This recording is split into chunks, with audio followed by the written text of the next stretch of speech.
todos los meses aumenta. Muy bien, 8:23 de esta mañana. Vamos a charlar un ratito con Juan Manuel Telechea, él es economista, lo consultamos habitualmente. ¿Cómo anda, Juan Manuel? Buen día. ¿Cómo anda, María? ¿Todo bien? ¿Todo bien?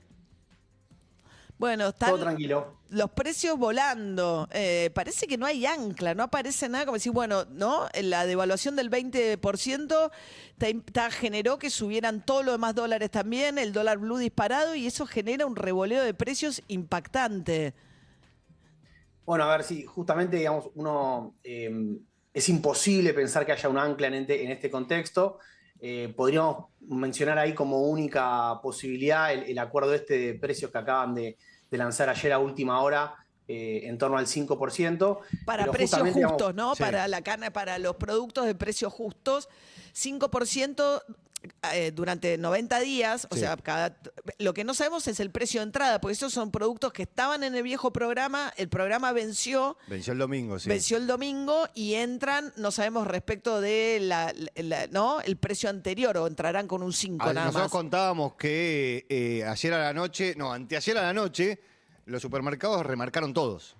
O sea, entre el domingo que cayó precios justos y hoy, Claro. que empieza nuevamente. Agarraron el hueco. Agarraron el hueco y remarcaron todos.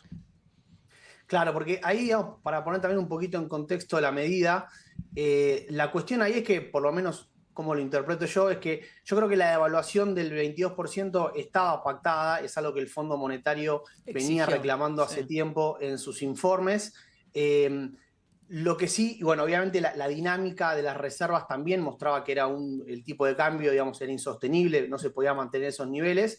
Pero lo que uno ve después con el aumento de tasas, que fue bastante más agresivo y que están ubicadas en torno al 9% mensual, yo creo que ahí fue más bien una respuesta, una sobrereacción por el tema del aumento del dólar paralelo, que eso obviamente el gobierno no lo esperaba y que fue más bien una respuesta al resultado inesperado de las elecciones. Entonces, con todo ese contexto, vos tenés una incertidumbre muy grande, que me parece que, lo que hablaron un poco recién, las empresas obviamente hoy ya tienen una velocidad y una capacidad de ajustar tan rápido que siempre, ante la duda, van a remarcar, y ahí, bueno, va a ser la tarea del gobierno ahora de ver si retrotrae esos precios, o como bien decía vos, María, si pacta los acuerdos a partir de estos nuevos niveles. Desde ya que pactar un acuerdo de precios del 5% con precios que quizás aumentaran un 10 en un día no tiene demasiado sentido, porque obviamente sería algo más bien simbólico, ¿no? Entonces habrá que ver si tiene la capacidad de retrotraerlos, y si no, probablemente ya lo que la mayoría estima es que vamos a ver una inflación mensual para agosto y para septiembre, seguramente por encima del 10%, y en función de la capacidad del gobierno de mantener la economía más o menos estable, veremos si eso no escala todavía más. Claro, es un problemón, porque además, digo, evidentemente Massa está un poco encerrado en el sentido de que tenía que hacer la devaluación para que el fondo le liberara los fondos, pero lo que hace como ministro lo perjudica como candidato, todo lo que lo debilita como candidato, además. Es cierto, no es que culpa de Milei los mercados reaccionan mal. La incertidumbre política siempre es un factor de desestabilización para el tipo de cambio en Argentina. Lo fue en la transición entre Macri y Alberto Fernández. Totalmente. Ahí, digamos, yo creo que en la cuestión sobre todo del dólar paralelo hay una cuestión muy grande de incertidumbre también, de que, digamos, es un activo financiero y esos activos financieros reflejan de alguna manera lo que el mercado cree que va a suceder, y obviamente fue un evento muy disruptivo, entonces eso genera siempre un salto en términos, podemos decir, de pánico.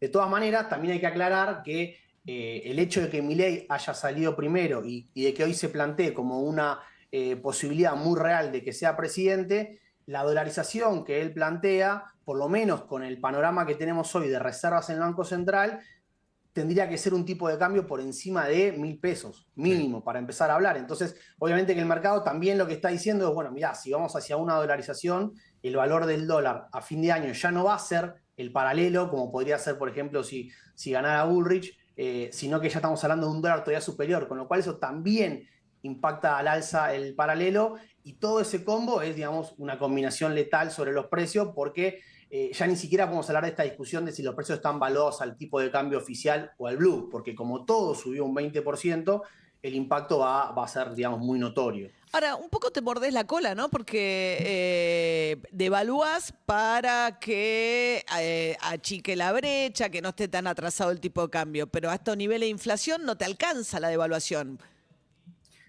Totalmente. Ahí, de nuevo, yo creo que la decisión ya pactada antemano era priorizar la estabilidad financiera, ¿no? Tratar de plantear una devaluación de alguna manera ordenada, controlada por el Banco Central, anunciada, porque el problema acá es que todo lo que no haces vos de una manera más o menos coordinada, después te lo termina haciendo la propia dinámica del mercado de una manera mucho más desorganizada.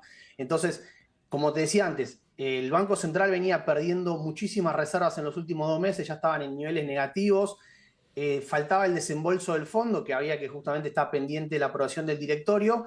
Me parece que la idea acá fue elegir el mal menos menor, ¿no? Tratar de contener la situación lo más posible, y eso implicaba resignar la cuestión de la inflación. Y lo que ahora es un nuevo desafío es ver qué pasa con el tema de los ingresos, porque a este salto de los precios hay que ver qué pasa con las paritarias, hay que ver qué pasa con las jubilaciones, Claro. con las asignaciones, para ver cómo llega el poder de compra, que ya estaba recontra golpeado para las PASO, a ver cómo llega de cara a las elecciones de octubre. Claro, claro. Ingresos, digamos, sin contar el Fondo Monetario, a las reservas, ¿empieza que con la cosecha nueva? ¿En qué momento se supone que se revierte? Hablábamos hace un rato con Agustín Rossi, el candidato a vice y jefe de gabinete, decíamos, bueno, ¿cómo haces? Y él dice, bueno, esto, bueno, de nuevo, fue la sequía, tenemos el 25% menos de ingresos, nos agarró sin reservas, y decís, ¿y ahora cuándo? Y él dice, el año que viene vamos a estar bien, pero el año que viene, porque bueno, qué sé yo, el gasoducto no va a haber que importar, etcétera, gas, o va a haber que importar menos. Ahora, antes que eso, ¿llegás en algún momento a tener algún alivio? Mirá, la respuesta cortita es que no. Vos lo que tenés, digamos, la compra y venta de reservas por parte del Banco Central tiene un componente estacional durante el año muy marcado, ¿no? Si uno agarra los últimos 10 años y se fija cómo evolucionó en promedio, vos tenés, por lo general, el Banco Central compra dólares durante el primer semestre del año, que es la liquidación de los dólares, Claro. particularmente de la soja, y en la segunda parte del año el Banco Central se transforma en vendedor, porque justamente ahí es la etapa de la cosecha. Entonces, es muy difícil que el Banco Central acumule dólares en esta segunda parte del año, ¿sí? Digamos, históricamente eso no sucede. Claro. Ahora, si con esta devaluación vos lográs que el tipo de cambio en términos reales crezca y se mantenga a un nivel elevado, lo cual es muy difícil porque atraviesa la inflación, quizá podría frenar por lo menos la pérdida de dólares, ¿no? Que esa es la cuestión. Por lo menos dejar de perder y tratar de acumular. Pero realmente, digamos, por lo general, lo que muestra la historia es que es un segundo semestre en el cual vos deberías seguir perdiendo divisas. Bueno, Juan Manuel, un gusto igual hablar con vos. Sí, la verdad. Lamento no poder dar buena noticia, ¿no? Es muy difícil, en este contexto.